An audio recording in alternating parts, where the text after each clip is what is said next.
Okay mga kababayan, Chris Ulo po at welcome back po ulit dito sa ating YouTube channel.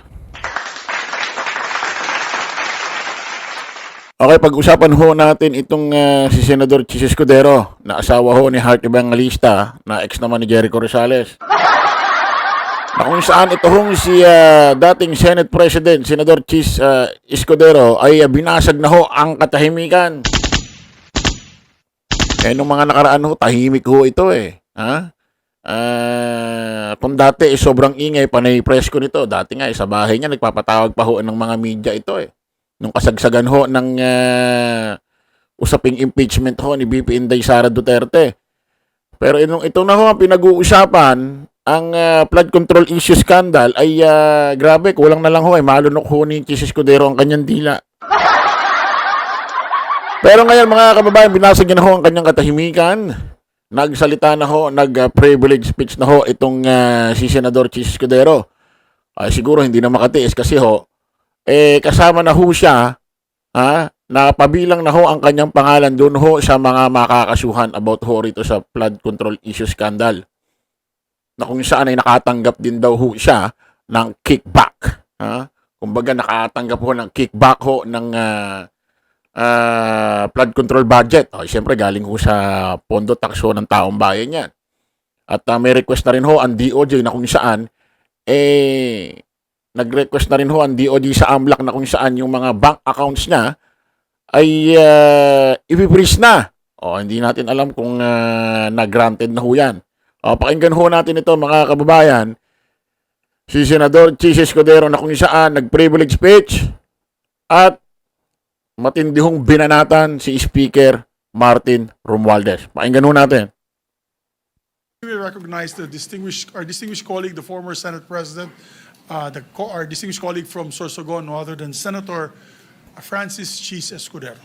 Yes, the gentleman from Sorsogon, Senator Francis Escudero, is recognized.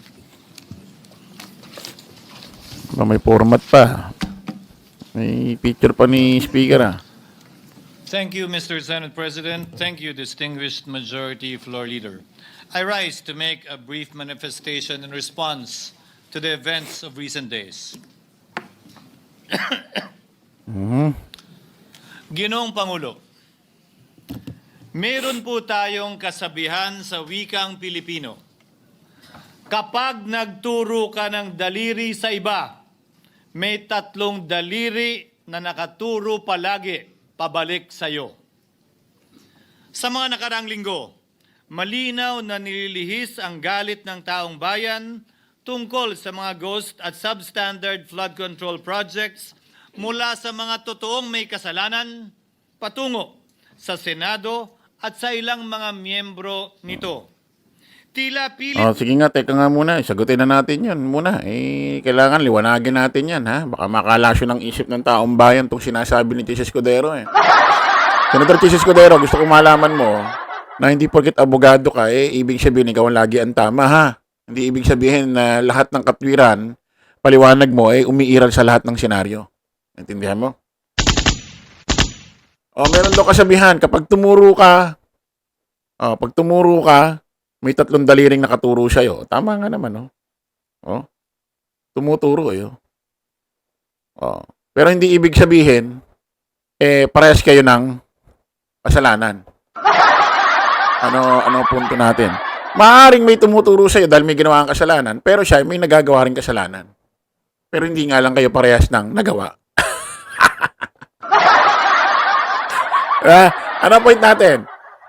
Baka tinuturo ka rito sa isyong to, pero yung tatlong daliri niya nakaturo sa kanya, pero iba naman kasalanan nagawa niya. Hindi naman baka hindi naman tungkol sa flood control issue. Di ba? Kasi sabi nga bago ka manghusga ng tao, pansinin mo muna yung puwing sa iyong mata. Di ba?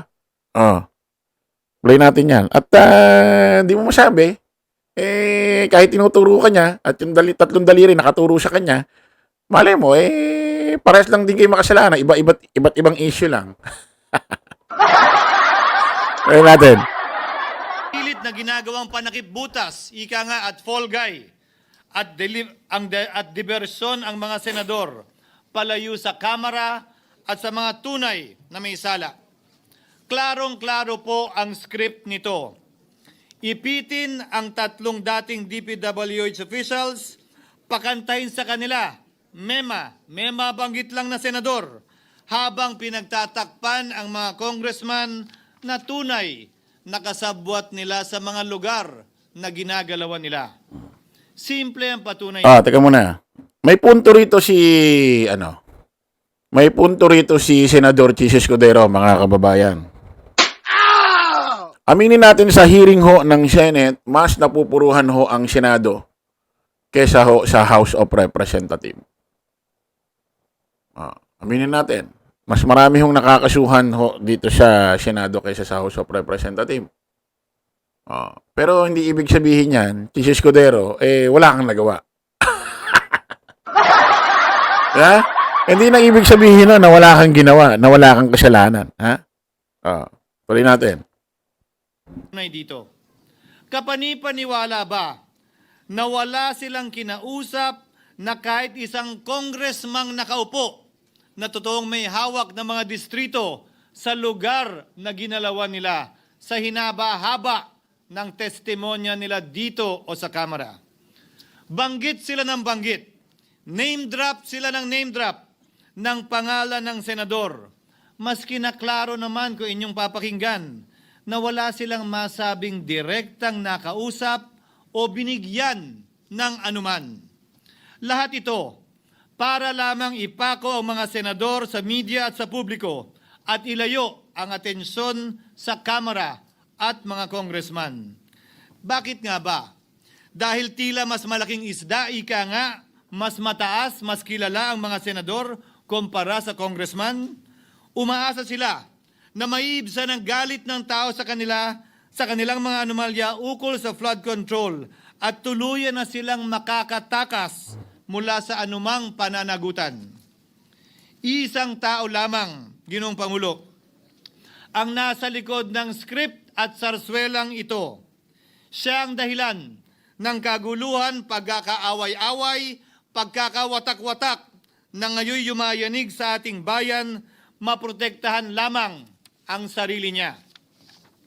Ang pangalan niya ay matagal nang bulong-bulungan sa bawat sulok ng bansa, pero ngayon, unti-unti nang sinisigaw ng taong bayan.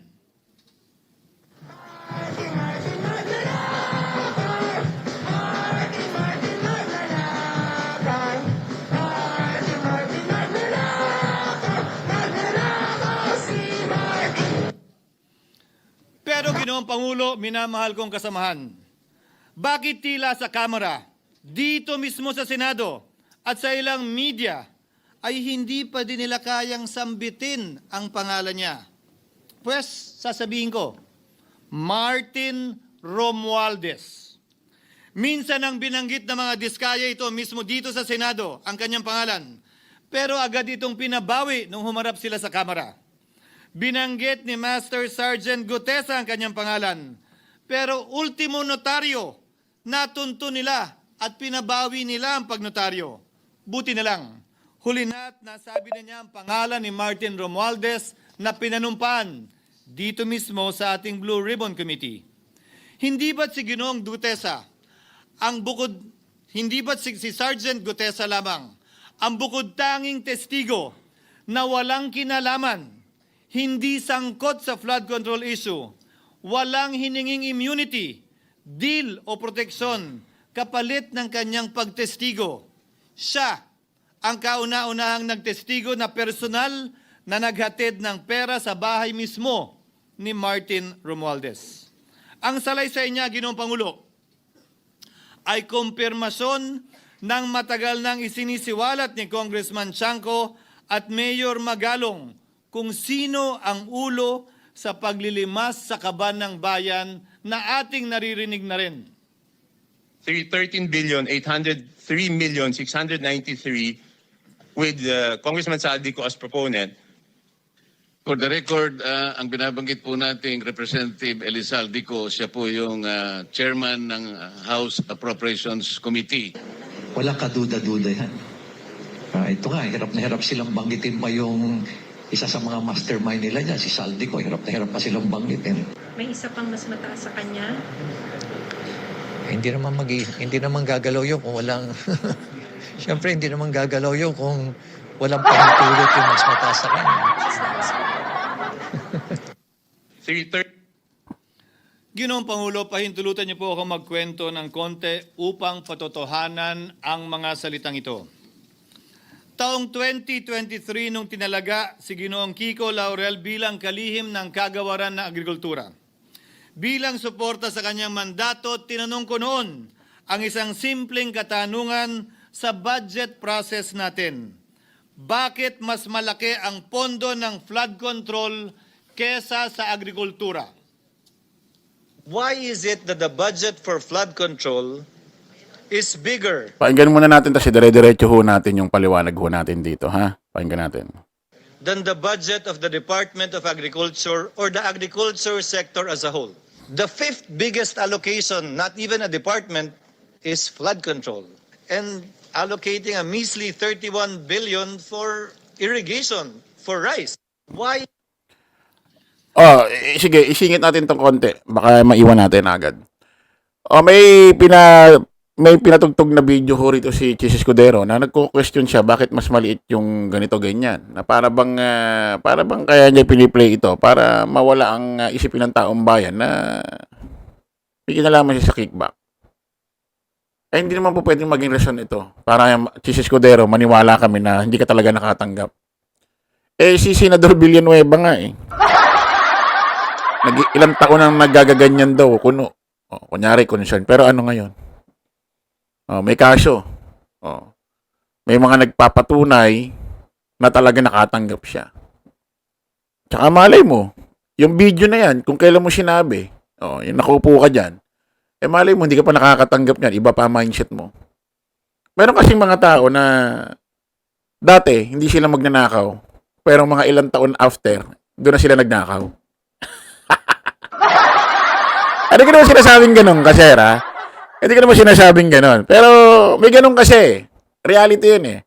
Na dati hindi ka ganyan, pero nung after nung mga ilang taon na yung tao, tsaka siya nagkaganon. So, hindi mo pwedeng maging rason yun. Na mabait ka nun, hanggang ngayon mabait ka pa. Diba? Kaya nga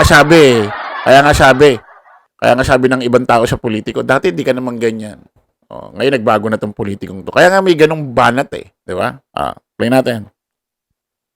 Pagkatapos po noon, tinulungan ko siyang bawasan ang flood control budget at idagdag sa 2024 budget ng Department of Agriculture. Aniya, tumawag daw sa kanya si Congressman Zaldico dahil pinapatanong daw ni Speaker Romualdez, bakit binawasan ang pondo ng flood control? Ngunit wala nang nagawa si Congressman ko dahil sinabi niyang pasayan ng Pangulo.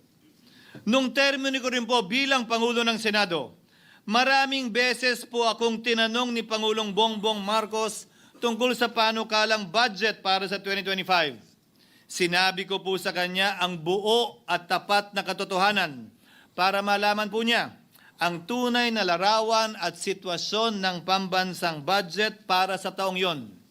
Ito marahil, Ginoong Pangulo, minamahal kong kasamahan, ang isa sa mga dahilan kung bakit pinag-utos ng Pangulo ang pag-veto at pag-for late release o FLR at pag-hold ng malaking bahagi ng budget nila.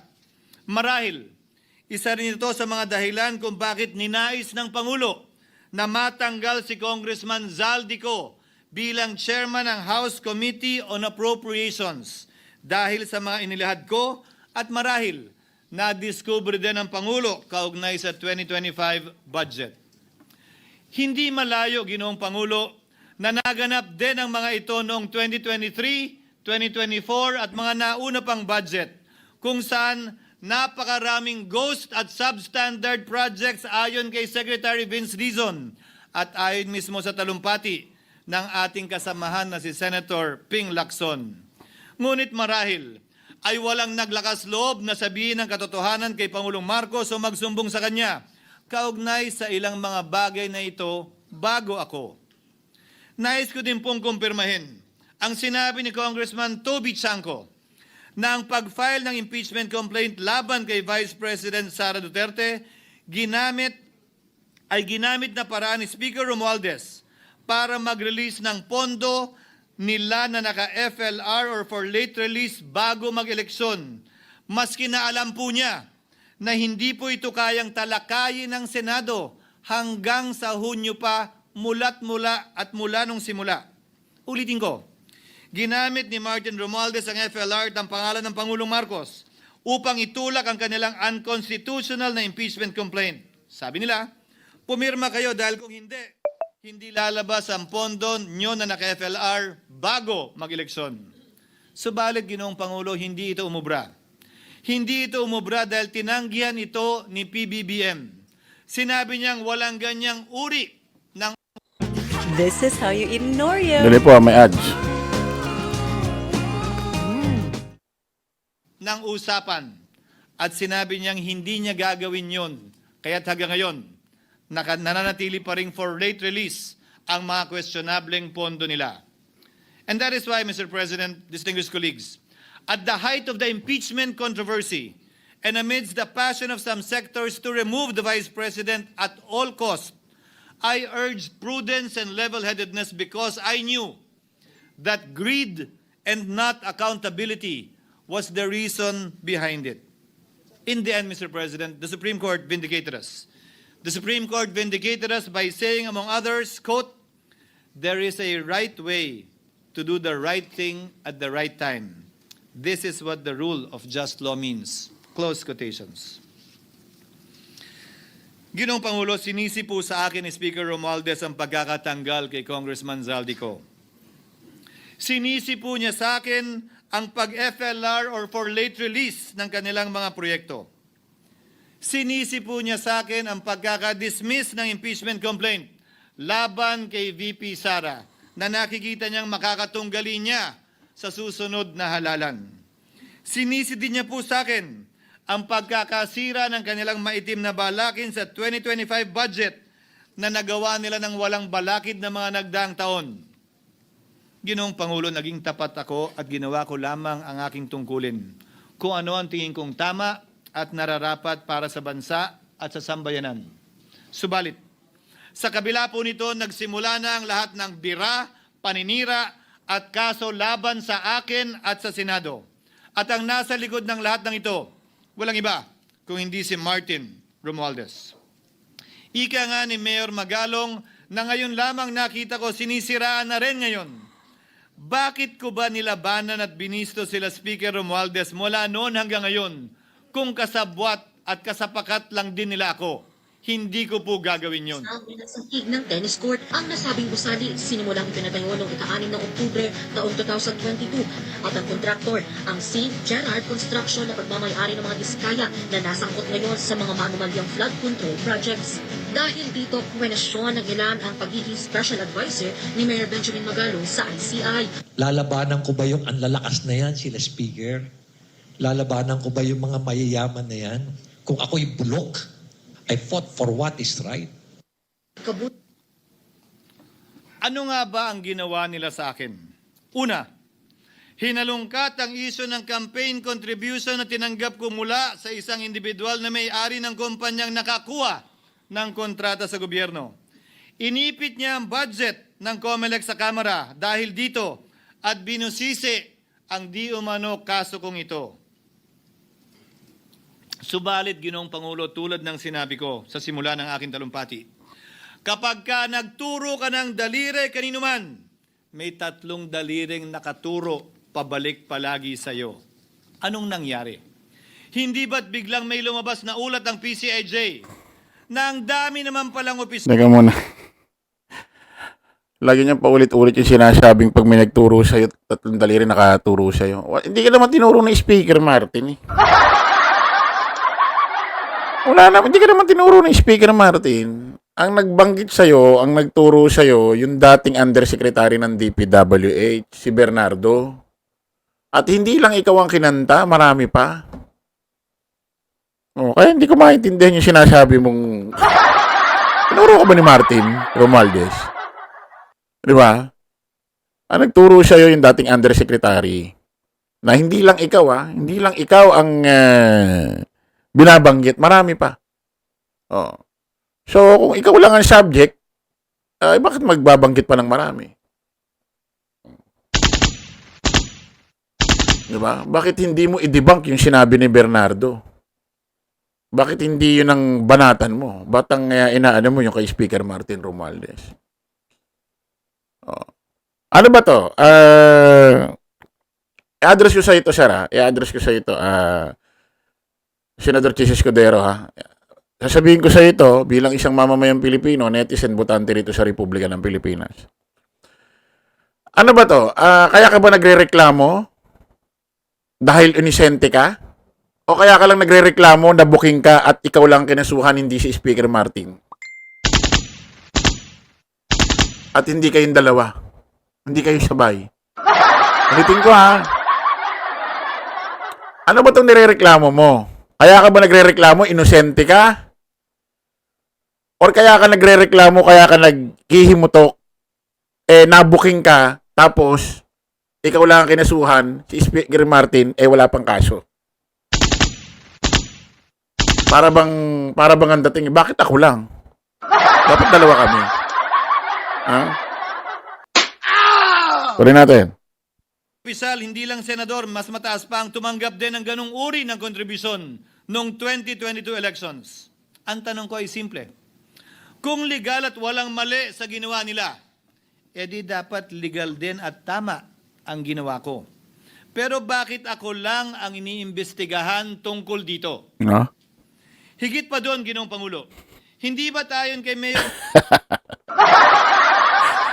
Kaya nga, ganun ang tanong eh. Ano ba to? Kaya ka ba nagre-reklamo? Kaya ka ba naghihimot to? Kaya ka ba nagpe-privilege speech? Ano ba to? Dahil inosente ka? Or kaya ka lang nagre-reklamo dahil ikaw lang ang kinasuhan, hindi si Speaker Martin? Dapat parehas kayo dahil ikaw ang Senate President nun at siya ang Speaker of the House nun. Ha? Ulitin ko, ha? Ulitin tanong. Ano ba to ang nirereklamo mo? Ba't ka ba nagrereklamo, Senador Chis Escudero? Dahil ba sa inosente ka? Napagbibintangan ka lang? O kaya ka nagkakaganyan kasi ikaw lang ang nakasuhan? Ha? Para bang lumalabas o sige, may kasalanan ako. Pero bakit ako lang? Dapat lahat kami. Tuloy natin. Mayor Magalong, merong 67 na miyembro ng Kamara na kontraktor. Ito po ay mga miyembro ng Kamara na may construction firm na nakakuha ng kontrata sa gobyerno. Kung bawal talaga ito, ibig sabihin ba niyan, bawal na nilang gastusin ang sarili nilang pera para sa kanilang sariling kandidatura? Bakit hindi din binubusisi yun? Bakit hindi inaalam yun? Ako lang talaga? Inintriga ni Martin Romualdez ang dating leader. Ay, sa inyo eh. Parang lumalabas dito. Kasi alam mo mga kababayan, kahit isipin ng buong Pilipinas, Luzon, Visayas, Mindanao, walang kasalanan si Chis Escudero. Pero ang lalabas sa investigasyon ng ICI, meron talaga at may mga kaakibat na ebidensya. Wala rin eh. Wala rin. Dahil kasi ang magpapatunay talaga yan, ICI, tsaka mga ebidensya. At mga testigo. Ngayon, kahit isipin naman ng Pilipinas, vice versa naman, kahit isipin ng buong Pilipinas, Luzon, Visayas, Mindanao, may kasalanan ka. Pero lalabas naman sa investigasyon ng ICI, wala naman talaga. Nadamay ka lang. Wala kang kasalanan. Inosente ka. Ganun lang naman yun.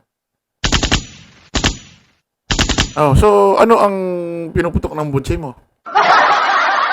Diba? Kasi nga sabi ko, ano ba to? Ba't ka ba nagrereklamo? Ba't ka ba nagpi-privilege speech? Ba't ka ba parang naghihimutok dyan?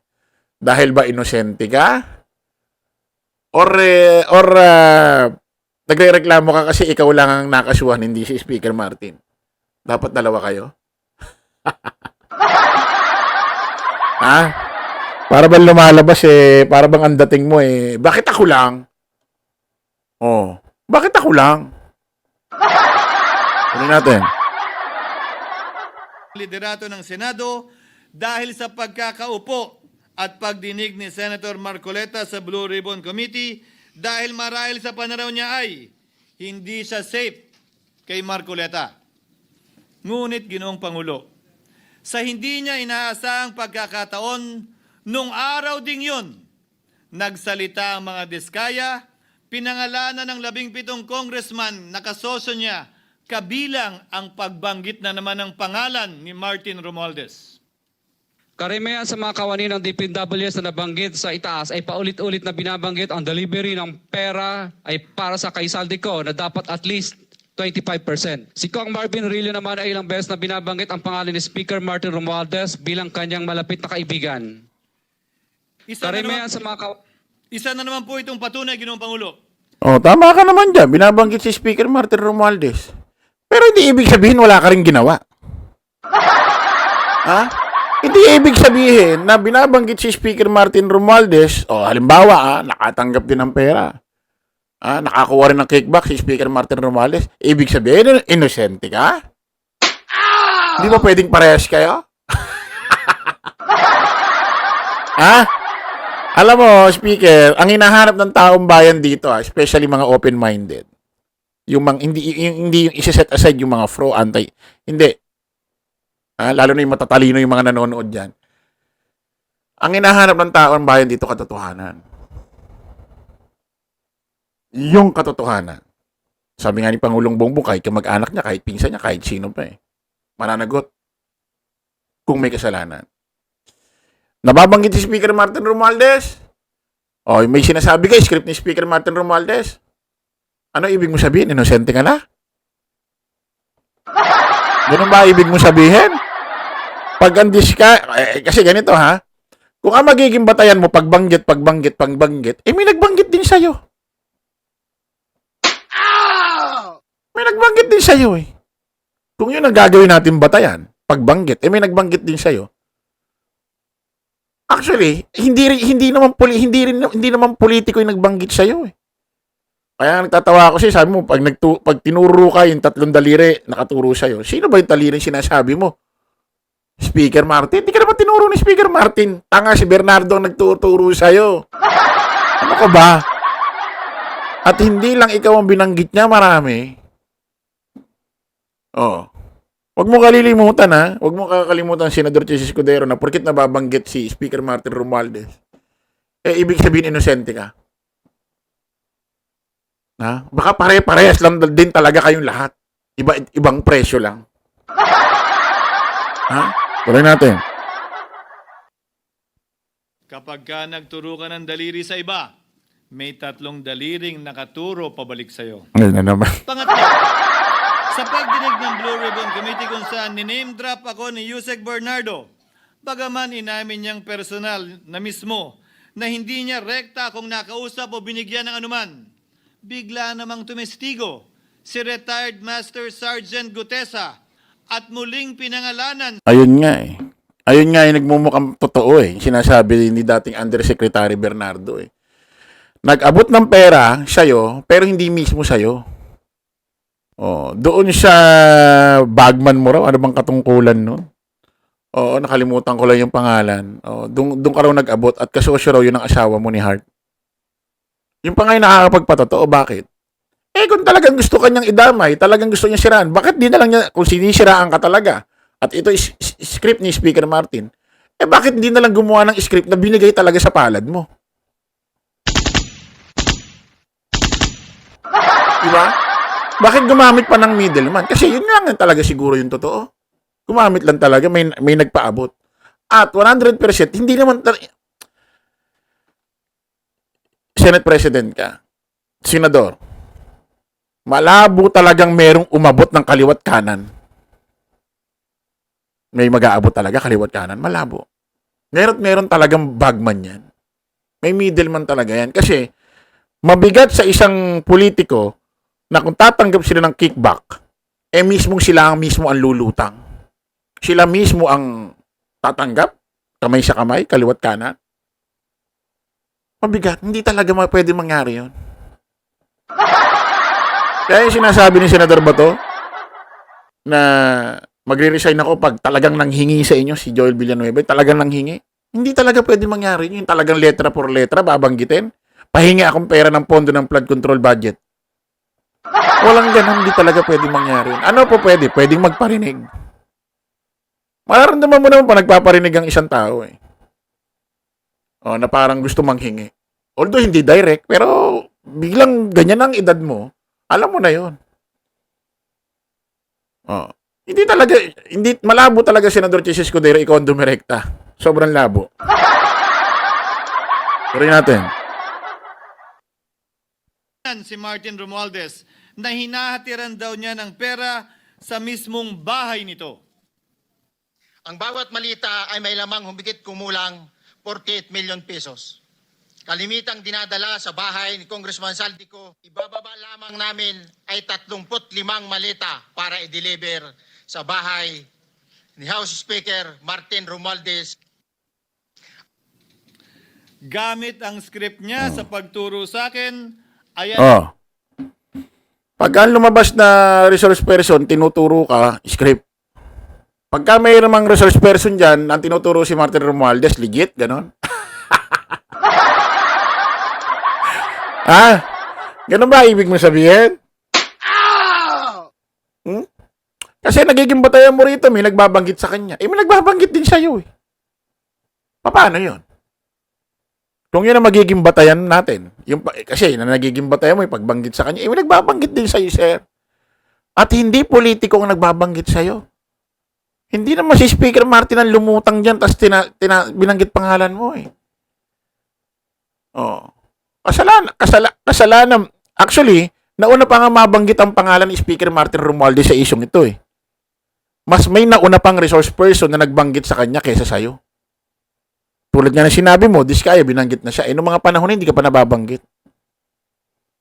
Oh. Kung ang pag-uusapan lang, ang magiging resibo, ang magiging batayan lang natin mga pagbabanggit, eh, may nagbanggit din sa'yo. So, paano yun? Ha? Ibig sabihin ba, yung mga resource person na lumulutang dyan, pagka Speaker Martin Romualdez ang binanggit, paniwalaan. Pero pag sa'yo, hindi na, script na. At kung script talaga lahat ni Speaker Martin Romualdez ito, bakit may nagtuturo sa kanya? Ano? Bakit may nagtuturo sa kanya? Kung script niya lahat ito. Meron ba namang gagawa ng script, babanggitin yung pangalan nung nagpapagawa ng script? Oh, come on. Ha? Kaya nga sabi ko sa'yo, ano ba to? Chis Escudero, sir. Kaya ka ba nagkakaganyan? Dahil inosente ka? Hindi ka tumanggap? Or kaya ka lang nagkakaganyan kasi ikaw lang ang nakasuhan, hindi si speaker? Ha? Kasi doon sa mga kakasuhan, wala yung pangalan pa ni speaker eh. On process pa eh. Nauna ka eh. Kayong dalawa ni Tisay. Ni Tisay tuloy. Ni Binay. Senadora Binay. Oh. Tuloy natin. Na naman, may 3 daliring nakaturo palagi pabalik sa kanya tuwing ginagawa niya yan. Ulitin ko po for the record, Ginoong Pangulo, ang sinabi ni retired Master Sergeant Gutesa. 35 maleta ng pera na naglalaman na mahigit kumulang 48 milyong piso bawat isa o kulang-kulang 1.7 billion pesos sa isang delivery ay di umano hinatid niya sa iba't ibang bahay, sa iba't ibang pagkakataon ni Martin Romualdez. Subalit, sa kabila ng lahat ng ito, hindi ba nakapagtataka bakit hindi sinasama si Martin Romualdez sa anumang investigasyon? DOJ man, NBI man, AMLAC man. No ako po ay pinuntahan, no ako po ay dumalo sa imbitasyon ng ICI bilang resource person, binanggit ko at tinanong ko din ito sa kanila. Ganito ba katindi ang kapangyarihang hawak ni Martin Romualdez? Na bagaman hindi siya speaker, tila the name that cannot be mentioned pa din siya at nagagawa pa din niya ang nais niya kaugnay sa isang mapamiling hustisya o selective justice. Halimbawa, bakit ang daming kondisyon bago ipasok ang mga diskaya na nagpangalan sa maraming congressman sa witness protection. Pero pag siya... Okay, stop na natin to. Masyado na humahaba yung ating vlog. Ano masasabi nyo rito mga kababayan, mga ka-analyze? Parang pinalalabas ka dito kasi ni dating Senate President, Senador Chis Escudero. Lumalabas dito para bang nagrereklamo siya. Bakit siya lang? Bakit hindi si Speaker Martin Romualdez? At lumalabas din dito para bang magiging batayan niya yung pagbanggit ng pangalan ni Speaker Martin Romualdez. Nababanggit din naman yung pangalan niya. Hindi naman politiko nagturo kay Speaker Martin Romualdez. Di rin naman politiko ang nagbanggit sa'yo. Si Escudero. So, ano kaya pinuputok ng butsi nito, no? Script daw ni Speaker Martin ito. Nababanggit din pangalan niya. Diba? Meron bang scripto na ikaw na nga nakapagbigay ng ebidensya, may mga nagbabanggit sa pangalan niya. Paano naging yung script ito? Ang gulo mo. Ang gulo mo. Script ba yan? Nababanggit din pangalan niya. At ito tatanda mo, Senador Chisa, hindi porkit halimbawang nakatanggap ng totoong kickback si Speaker Martin, ibig sabihin inosente ka na. Hindi ibig sabihin ganon. Maaaring parehas kayo. Okay mga kababayan, kita-kita ulit tayo sa panibagong vlog. Bye-bye po.